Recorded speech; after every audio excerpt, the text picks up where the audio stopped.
And just to give you an example, what happens when people are sleep deprived in terms of how they change their decision making? One night of sleep deprivation is linked to eating several hundred more calories the next day, preferentially with unhealthy food. That's not a question of this psychological willpower as much for me as it is that something happened biologically in the brain that biases us towards making worse decisions.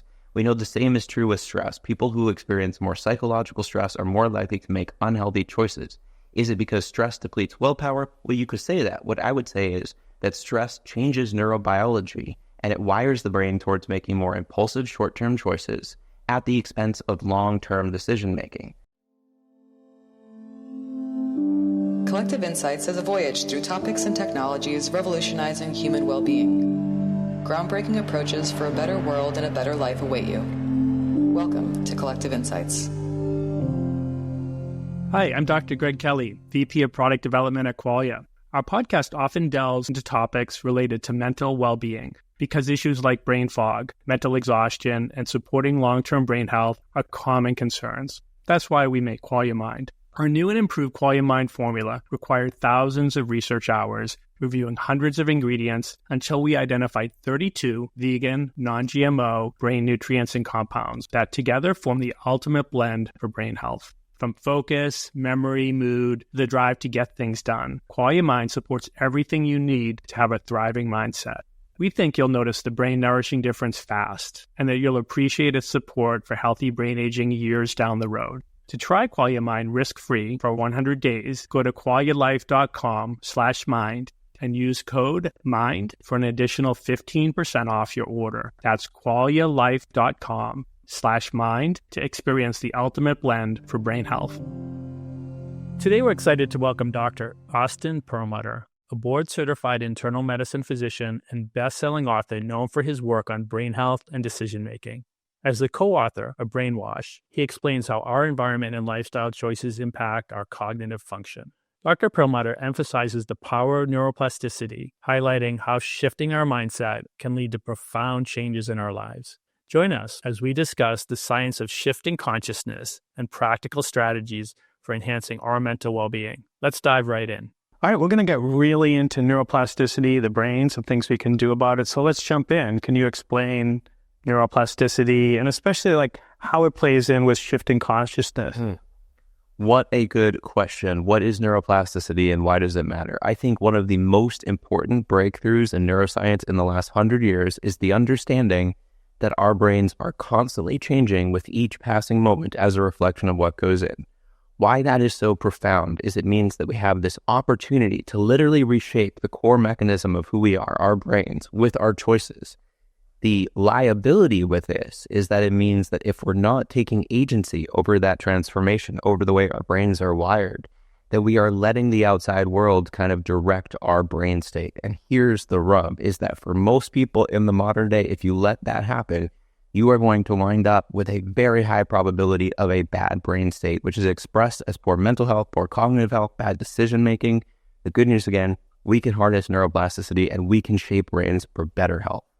I know you're a proponent of the role of mindset and how that influences neuroplasticity and that impacts really the future we're creating. Can you share a bit of that with the listener? Yeah, I think there's this false dichotomy that what happens in what we would call the mind is separate from what happens in our biology, that you have biology and the mind somehow separate, right? The reality of it is that things that we perceive as happening in the mind are still happening within our biology. And what that represents is the reality that we are able to change our biology based on our state of mind and that our biology can change our state of mind. So historically, we might have thought about something like a brain condition like Alzheimer's disease. That's a brain-specific condition where something like a mental state is somehow happening in the mind, all biology. Now, what does that mean for somebody listening to this conversation?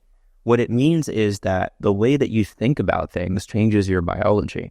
And I think that there has been such a disaster in the way that we conceptualize this, where when it comes to decision-making, when it comes to thinking about how people make choices, we've looked at it as a function of willpower. And not to take anything away from some of the science around willpower, but usually people look at willpower as a state of kind of mental strength, right? You had the strength of mind, you had the fortitude to do the better thing or not eat the junk food. what the research is telling us is that the way that we make these decisions in terms of state of mind is not a reflection of if a person has just willpower, is a good or a bad person, but rather is a reflection of our biology. And so what I've been advocating for is a movement away from a blame-based mentality where whether it's ourselves, our patients, other people, we say, you made the wrong decision because you don't have the willpower, you didn't have the mental fortitude, and instead ask the question about how could we get curious about biology? Because the core concept here is within your skull right here, you've got about 2 to 3 pounds of mostly fat. And the state of the various mechanisms within that fat, basically the cells themselves, about 80 billion neurons, 80 billion glial cells, the 100 trillion or so synapses between them, are things that we can both understand and intervene on. And that is going to govern how we make choices.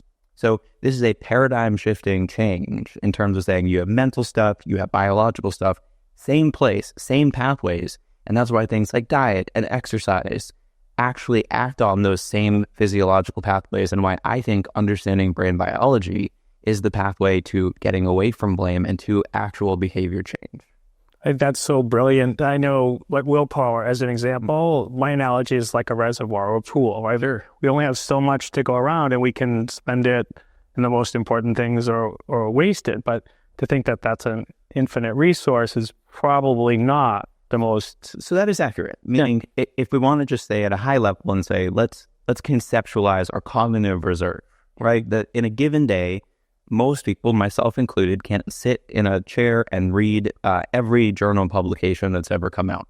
We might say we get bored. We might say we get distracted. We might say, well, there were better things to do.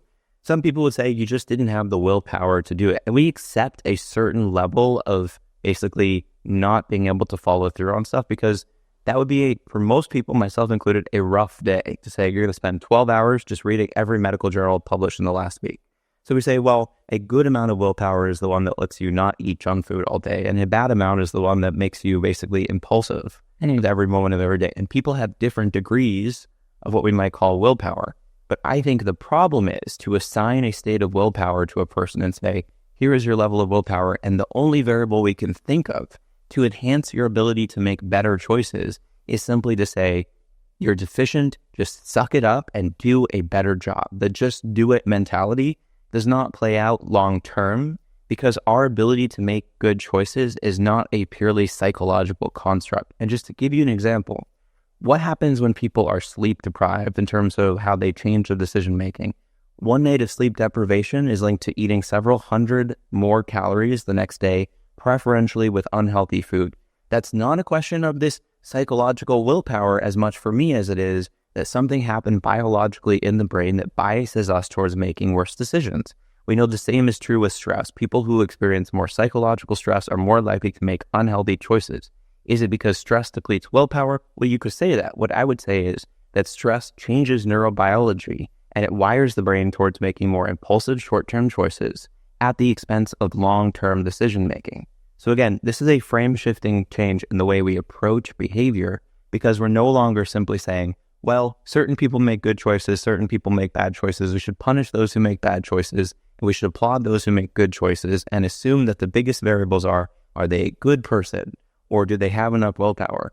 What I'm saying is the variables are all biological. We can understand them through psychology, but we can act on them through biology. So we're getting now to the place of saying, are there certain dietary patterns that are correlated with better decision-making, with better mental health, with better cognitive health? Are there certain patterns of exercise that may preferentially bias our brains by using metabolic and immune channels towards better decision-making, towards better clarity of cognition? And just to give one example of this, so one of the molecules that is associated with better brain health, both in terms of protecting our cognitive state, enhancing mental health, and a number of other states of brain function, is BDNF, brain-derived neurotrophic factor. So then one might ask the question, are BDNF levels lower in states like Alzheimer's and depression? The answer is yes.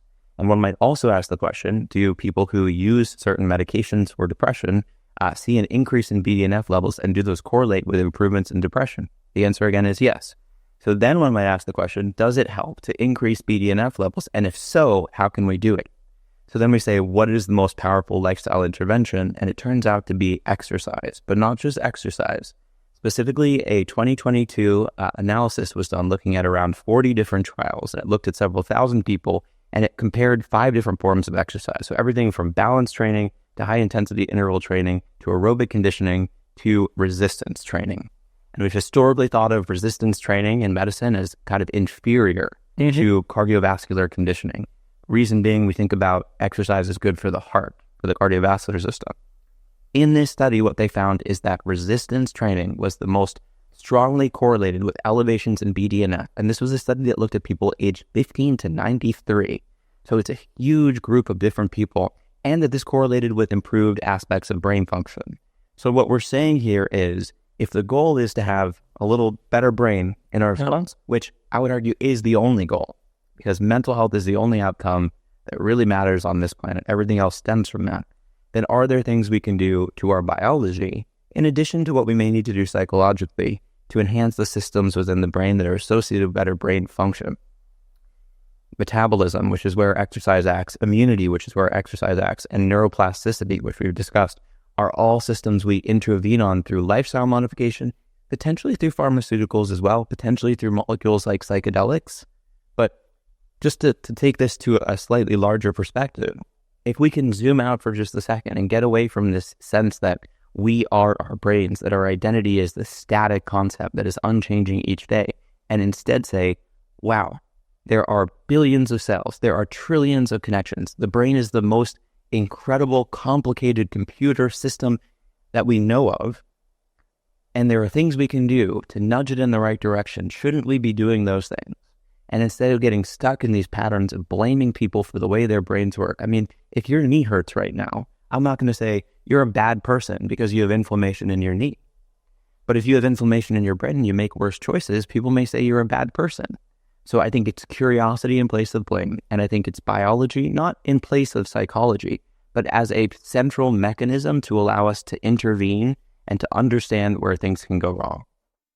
Tell us a little bit about how you got to where you are being an author and an expert on the brain. Sure. Well, I did conventional medical training, so I did 4 years of medical school, and I decided I wanted to focus on the area where there was the biggest delta, the biggest gap between what I knew was possible and what was happening.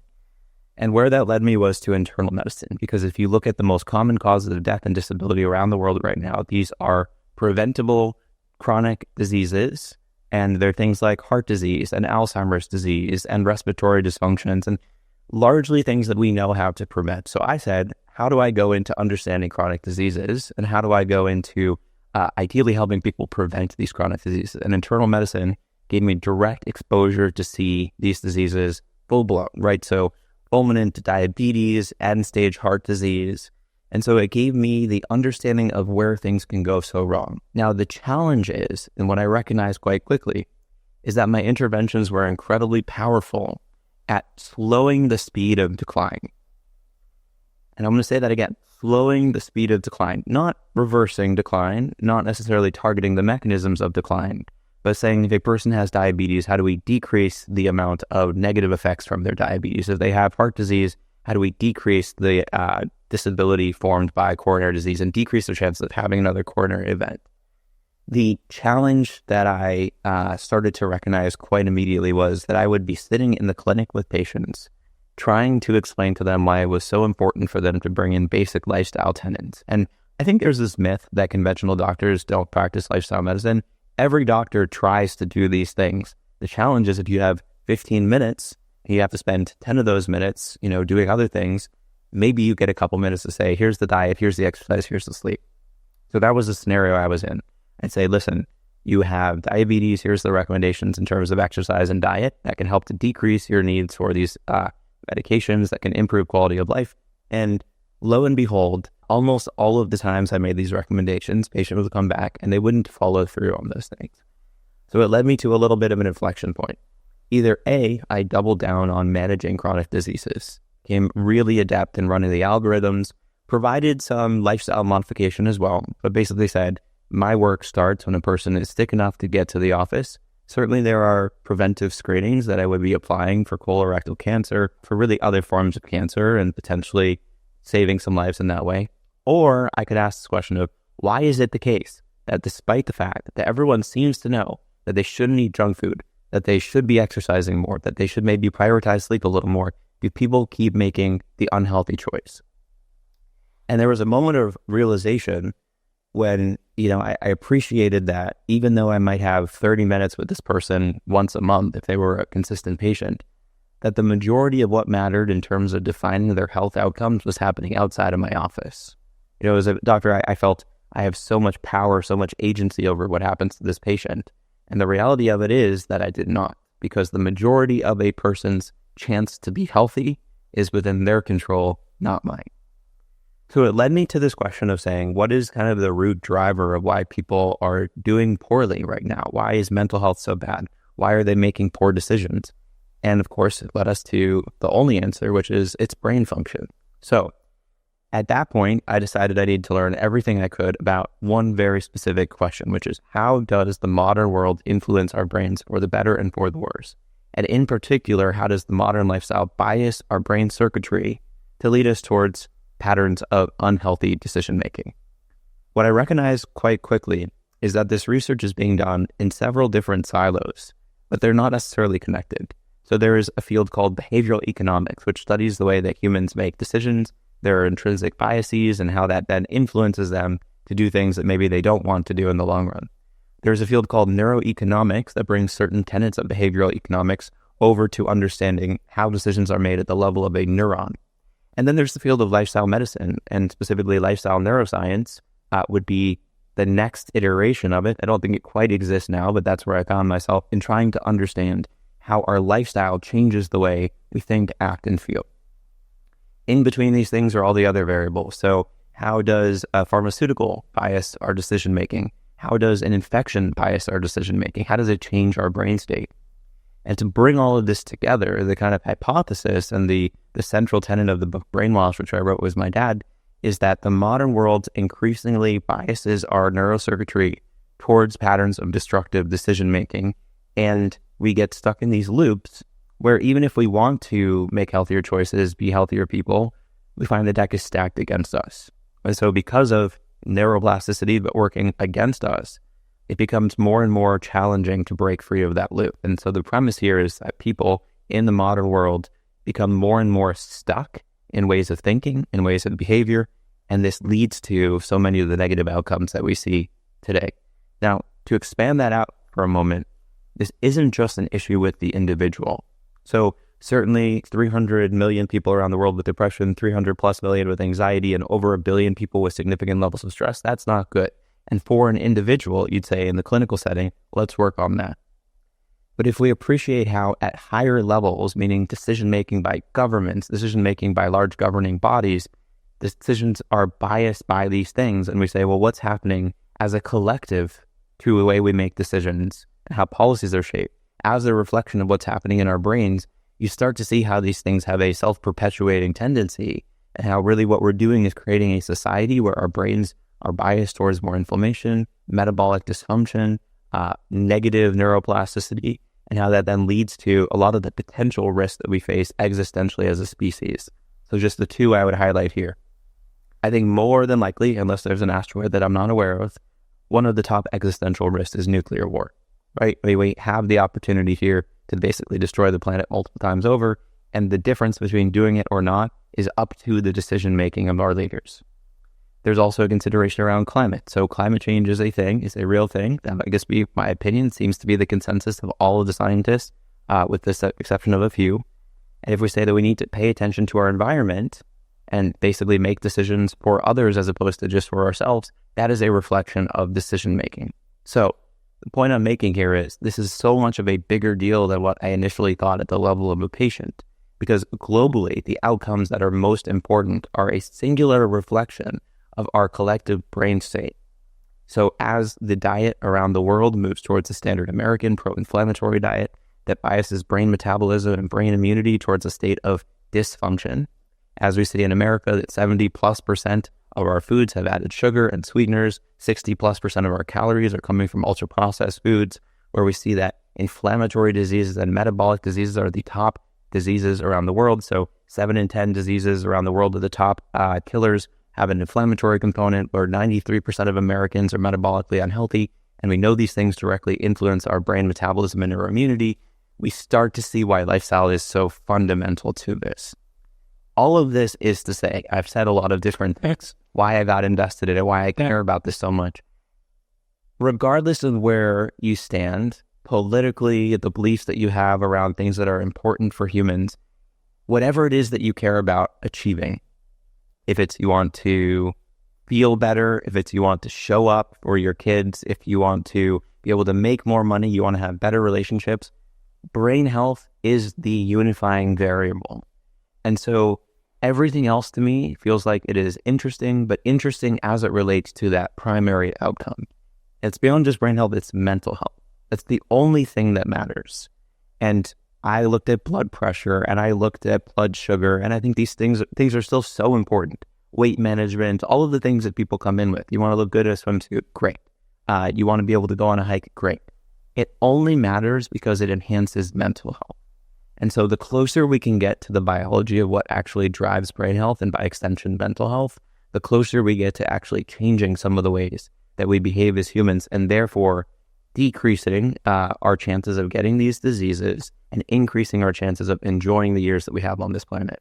What I found really fascinating is you were explaining your journey and your passion around this is it's actually why Qualia was started. Mm-hmm. Our founders had this idea, okay, well, if we can make each individual's brain just work a little bit better, maybe a lot better, then that will ripple out and society will work a lot better. And my simple story is always, and you were talking cognitive biases, but the prefrontal cortex, if I distilled it down to something for someone doesn't know much, that's the part of, Greg's brain that lets him do the hard thing when it's the right thing. And if more of us are doing that, and governments are doing the right thing when it's the hard thing, then society too as a whole.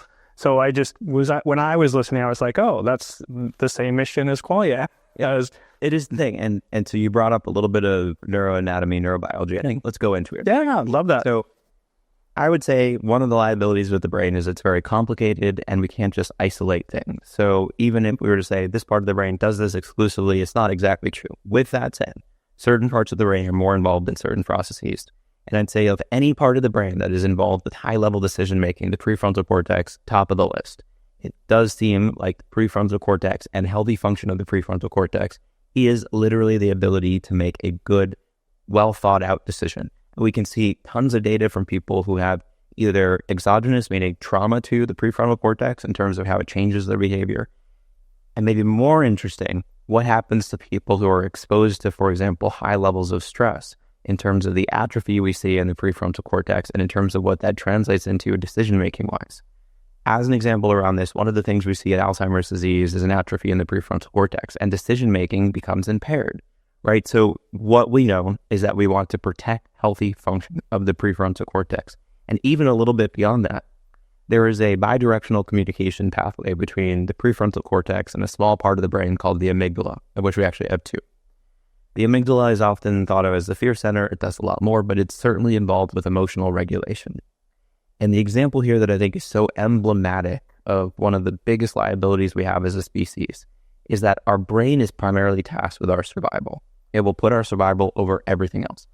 Brain doesn't care if you're happy, to be honest. It's a side little thing. It's more, can I stay alive and can I reproduce, right? That's how our genes are able to transfer across generations. So if goal number one is to stay alive, then what happens when we perceive a potential threat? Some threats are a real threat to our safety. Most threats that we experience in the modern day are these less real threats in terms of a physical threat and far more real in terms of a psychological threat. For example, if you were walking down the street right now and you saw an alligator, which may happen because we're in Florida, that might be a real threat, and your brain's fear center, or I should say emotional hub, the amygdala, would say we need to escape, right? And so fight or flight, get out of there. Great, you've actually completed a adaptive loop. However, if you turn on the TV and you see something scary happening in a small neighborhood in middle America, that's not necessarily a real threat to you. And yet our brain still perceives it as a threat and may activate that same pathway. Now, it may not lead you to run out of your room because you understand at least that that threat is not immediately relevant, but it still activates these stress loops in your brain, which over time can contribute to disease in the brain. The more kind of pressing variant of this, which I would describe, is if you're laying in your bed and you hear a creak in your home at night. Your brain can kind of do one of two things. One is it can go directly into the more primitive survival mechanism, which would be an emotional, a fear-based response, which would be the amygdala basically saying, we need to deal with this immediately, and this may be some sort of an intruder coming into the house. And so you make this impulsive choice, which is going to grab the axe and run downstairs. Or you may have more of a prefrontal cortex control over the situation, which allows you to think through and say, actually, I forgot to close the blinds. This isn't a big deal. Doesn't mean you don't have that initial pang of sympathetic stimulation, but your brain is able to say, let's pause a second and think things through. Historically, for our ancestors, those more impulsive choices might have been a lot more relevant because there were threats to our physical state. Meaning, if you heard the bang and you were in a cave, it may be the cave bear more often than not, or somebody from a neighboring tribe. So you needed to act in that way. In the modern day, by and large, we benefit from not behaving impulsively, from making decisions that are well-reasoned, which means we need to make more prefrontal decisions and less of kind of these lower level, more impulsive decisions. So what fascinates me about this is that these types of biases, either more prefrontal or maybe a little bit more amygdala in terms of decision-making, are now shown to be modulated by lifestyle.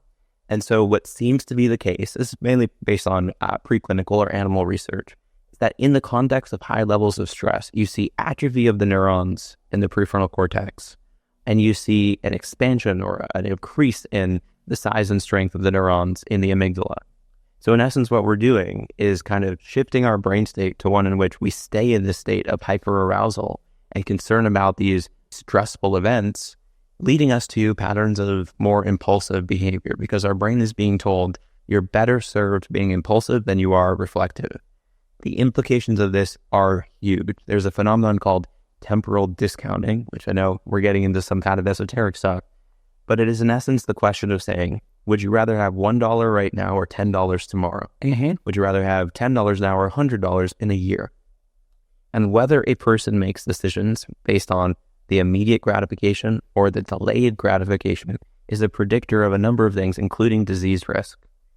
If we can find ways to allow people to wire their brains to make healthy decisions more likely, we are creating a computer system, an algorithm that helps them to make good choices without having to rely on these concepts like blame.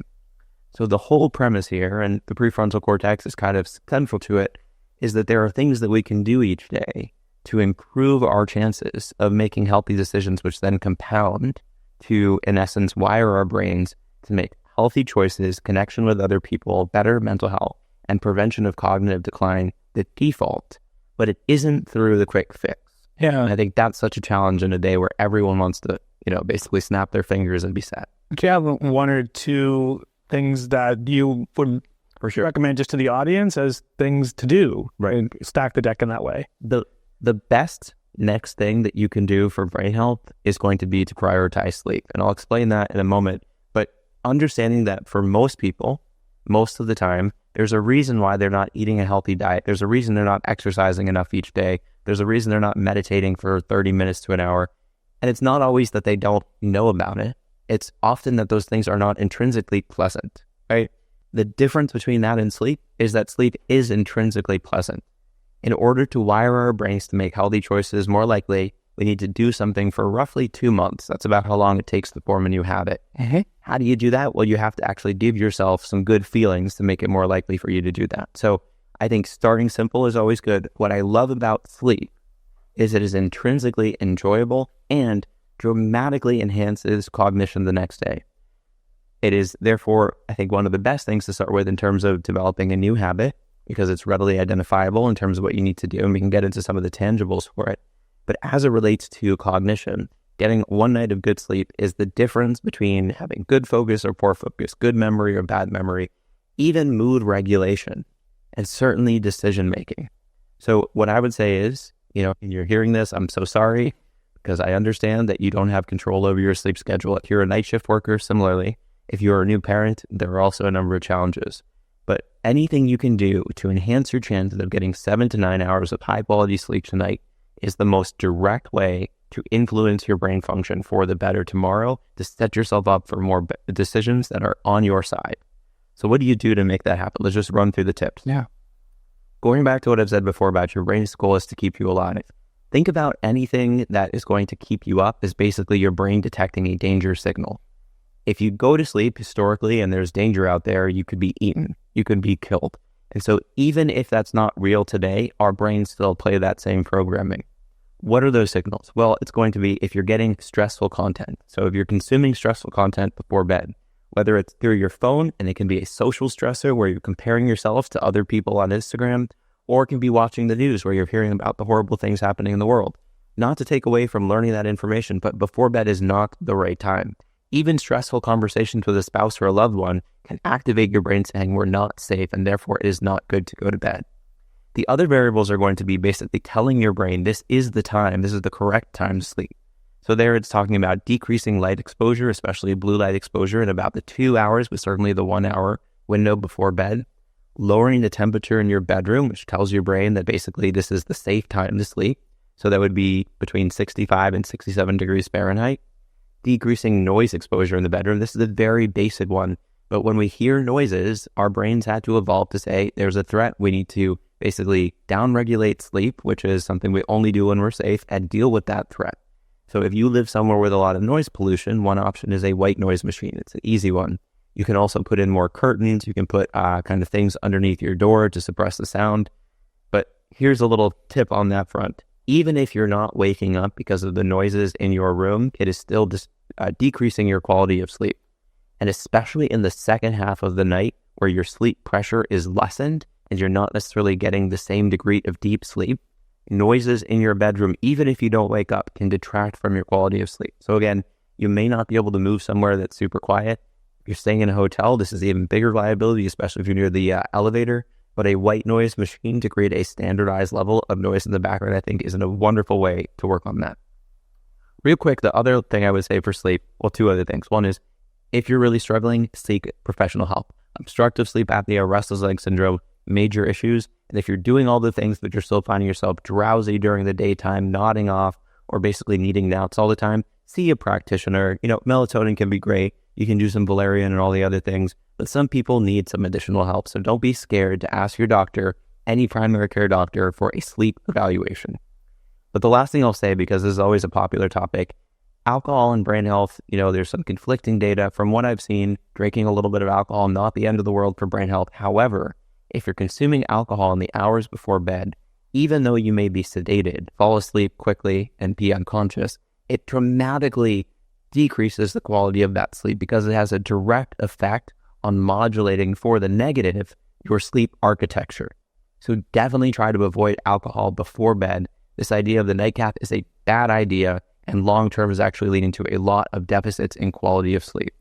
The one other substance I mentioned is caffeine. I love coffee. However, caffeine has a 6-hour half-life, which means if you drink a cup of espresso at 6 p.m., then at midnight, when you're laying in bed saying, I don't know why I can't sleep, it's because you have 50% of that caffeine still active in your bloodstream, still modulating. Basically what it does in the brain is it modulates adenosine. So really be careful with caffeine. I would say first threshold would be 2 p.m. for some, 12 p.m. And then for those who are a little bit more troubled by their sleep, you should maybe look at cutting out caffeine for a little bit, because one of the things that I see a lot, and I think many people are familiar with, is poor quality of sleep, wake up in the morning, pound the caffeine, basically get all jittery, and it completely destroys your opportunity for good sleep that next night. So I think doing a little bit of a detox from caffeine if you're having trouble with being very sleepy is a wonderful next step. So again, cutting alcohol in the 2 hours or so before bed, and certainly minimizing caffeine exposure after 2 p.m., 12 for those who can handle a little bit more, or who can't handle it as much, and maybe even going earlier if you're still having issues. I know for me, long ago, I discovered up until about 11 a.m., perfect. I can have, an espresso, Americano, quality mind, which has some caffeine. I get penalized if I do caffeine later. And usually it hits me on both ends. I struggle more to fall asleep and then often wake up earlier than normal. So I get far less quantity and quality of sleep, which then creates a loop of I need more caffeine the next day. So once in a while an espresso at an Italian dinner might be tempting, but long ago I realized that doesn't work for Greg. Right. I mean, not to say that there's no caffeine in decaf, but if you really want the coffee, because it can be very pleasurable. And also, it turns out there are a number of nutrients in coffee, or specifically polyphenols, that are good for brain health. Little tangent there, but historically, when we looked at food in terms of macro and micronutrients, we've ignored all these other nutrients in food, specifically polyphenols that are linked to better brain health. In America, the top source of polyphenols is coffee consumption. Not that it's the best source, but most people drink coffee. So there is an advantage to it. There's some resveratrol and some other polyphenols in red wine, but I definitely wouldn't go chasing red wine for that benefit. Anyway, point I'm making here is there may be a benefit to consuming coffee, even if you don't want the caffeine. If you were to consume a decaf tea, there are other sources of these polyphenols. But to your point, there are ways to do this that don't require you to intake the insane amount of caffeine that's in most kind of black coffee if you're late in the day. But I think it's always important to pay attention to how we respond to things. And I'm sure that's a lot of what you do when you've worked with patients. So you mentioned polyphenols. Yeah. Love polyphenols. I know our listeners love polyphenols. And if I'm not mistaken, you've done some direct research on polyphenols. So so can you maybe give a little insight from that? Well, it starts with what I learned in medical training, which was basically that calories are the most important things. You don't want a micronutrient deficiency. So definitely don't let somebody get super deficient in a vitamin or a mineral, but beyond that, it doesn't matter.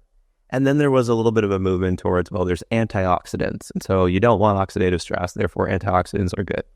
But it never quite made sense in terms of saying, is it just that all these molecules, these 8,000 plus molecules in plants are simple antioxidants, or is there more to it? And the answer is there's more to it, right? And so what we've learned is really, it's getting a little bit into kind of the magic of the ecosystem, which is somebody who's conventionally trained is a little bit painful for me to say, but we've historically had this idea that kind of humans existed here and nature existed here, and if humans were just given the nutrients they needed and were given, some exercise and some fresh air and some sunshine, they'd be fine. And the reality of it, which was proven definitively when we started to understand the gut microbiome, is that we're not separate from nature, that we're intrinsically connected with everything we do each day to the natural world. And one of the ways in which the natural world communicates with us is through these molecules like polyphenols.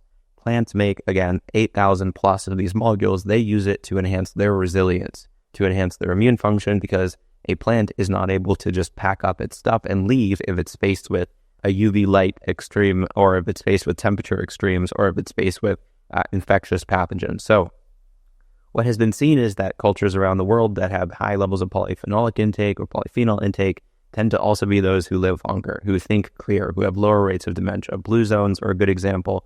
We've also seen this just in terms of polyphenolic food intake, in terms of people have higher, lower rates of cognitive decline, and it seems like it's lower. So there's something there. But again, antioxidants, to me at least, doesn't really explain the story. So we basically wanted to say, we believe that there is a connection between how food influences our health, and specifically polyphenols influence our health, that transcends the simple story of antioxidants. But to test that, we need to do an incredibly detailed analysis of what happens in humans when they consume these molecules. So we picked a plant that I've been working with at the team at Big Bold Health for several years around, called Himalayan tartary buckwheat. Ancient plant, thousands of years old. However, it turns out that because this plant is kind of stress adapted, it is a little bit bitter. And the reason for that is because it creates up to 100-fold higher levels of these polyphenols, several hundredfold depending on which comparison you have, but even compared to common buckwheat, potentially several hundredfold higher. We actually just did an analysis and it was specific to quercetin, it was several hundredfold higher. So we know people who eat these types of foods and people who eat polyphenols do better. Why? So what we did is we took 50 people, we had them consume basically a concentrate that was polyphenolic rich, so a little over, I think, 1.1 grams of polyphenols, including quercetin, rutin, luteolin, hesperidin, because these are what are found naturally in this plant. And then we analyzed pre and post 90 days of this supplement using a technique called epigenetics. So we looked at almost 1 million different sites on their genes, on these regions called methylation loci, where you can, in essence, change the way DNA is used based on environmental input. And I know we're getting technical and this is all set, but I'm just going to keep going. Yeah. So everyone stay with me because I will make this make sense. So again, we took these polyphenols, we put them into a concentrate. We had people do 90 days of taking this product, and then we looked at how their epigenetics changed. Why this is important is, number one, because epigenetic age clocks are now the best predictors of longevity, better than your age in terms of birthdays, which we call chronological age, so biological age, which is saying how have your cells aged, and epigenetics tells us that information. The other thing that epigenetics can do, though, is it can get a detailed analysis using these complex deconvolution methods to tell us what's happening with metabolism, with immunity, with longevity-related pathways. So we went in without saying, here's what's going to happen, we expect. We went in saying and said, let's do the analysis and see what is happening, because nobody knows. What we found is that there were a ton of different changes, and by the time people watch this, they should be able to see the peer-reviewed publication, changes across a wide assortment of different pathways. But one of the most notable was we saw a 22-fold change in the pathway related to something called ceramine kinase, which a random kind of lipid molecule, but ceramine kinase is involved with senescence, and ceramine kinase is involved with inflammation regulation and immune regulation. So we also found changes in pathways related to glial cell programming, and we also found changes in a pathway called COT9. We additionally found that in various subsets of population that we looked at, that there were changes in their overall rate of aging that correlated with their consumption of this product. What all of this means, to kind of take a relatively complicated message and distill it down, is this is some of the first work showing that plant nutrients engage in pathways beyond just antioxidation. What they're doing is changing immune parameters. What they're doing is changing metabolic parameters. They're acting on longevity parameters. And so the hope is, in the years to come, we will move from a state of, in essence, putting plants as in part of our diet as important for everyone just because they're colorful and you should eat colorful foods, and instead saying, well, based on this person's genome and really epigenome, meaning how that DNA is being used, here are foods that may be beneficial for them through these pathways that can then lead to these outcomes. So this whole concept of food as medicine is interesting, but the question is always how and why. And so I think what we're going to get to, just to take it one step further, is the nutrients found in foods influence us. People agree with that. But the fact that the non-nutrient nutrients, which would be not your fats, carbs, not your proteins, not your vitamins, not your minerals, but everything else, has an effect on us. And so if it's a question of, well, do certain foods have more of this? And if so, why? And how do they, basically individual plants, change their makeup of polyphenols? Then it's a question of where those plants were grown and the microbes in the soil that then change the polyphenols.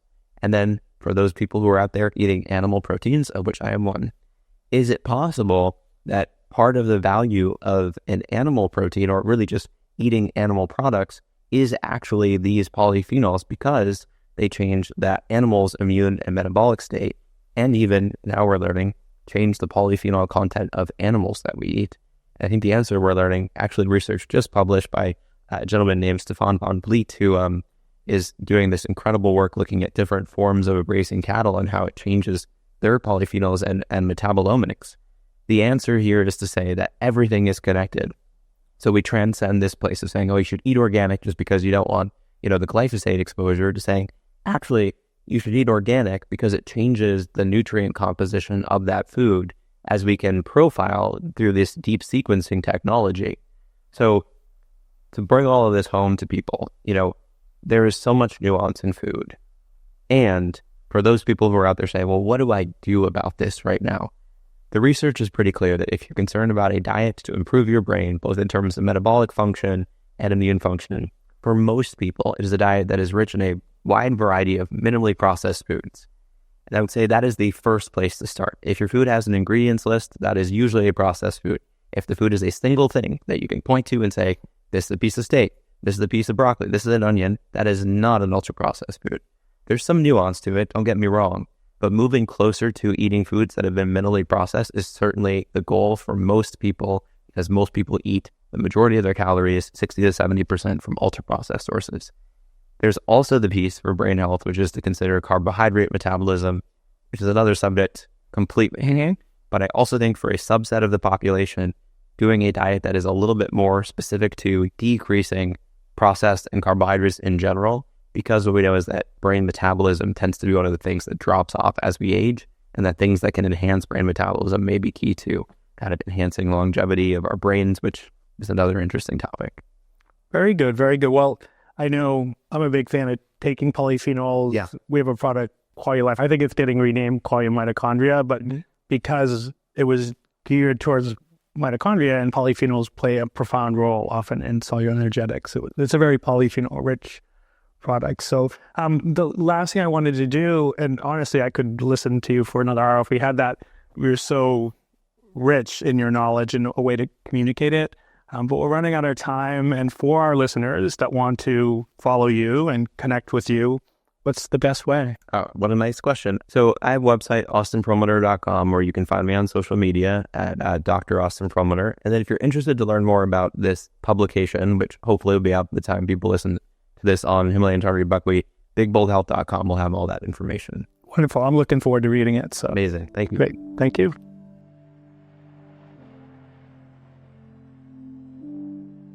This podcast is for informational purposes only. The podcast is not intended as a substitute for professional medical advice, diagnosis, or treatment. You should not use the information on the podcast for diagnosing or treating a health problem or disease, or prescribing any medication or other treatment. Always seek the advice of your physician or other qualified health provider before taking any medication or nutritional, herbal, or homeopathic supplement, and with any questions you may have regarding a medical condition. Never disregard professional medical advice or delay in seeking it because of something you have heard on this or any other podcast. Reliance on the podcast is solely at your own risk. Information provided on the podcast does not create a doctor-patient relationship between you and any of the health professionals affiliated with our podcast. Information and statements regarding dietary supplements have not been evaluated by the Food and Drug Administration and are not intended to diagnose, treat, cure, or prevent any disease. Opinions of guests are their own, and this podcast does not endorse or accept responsibility for statements made by guests. This podcast does not make any representations or warranties about guest qualifications or credibility.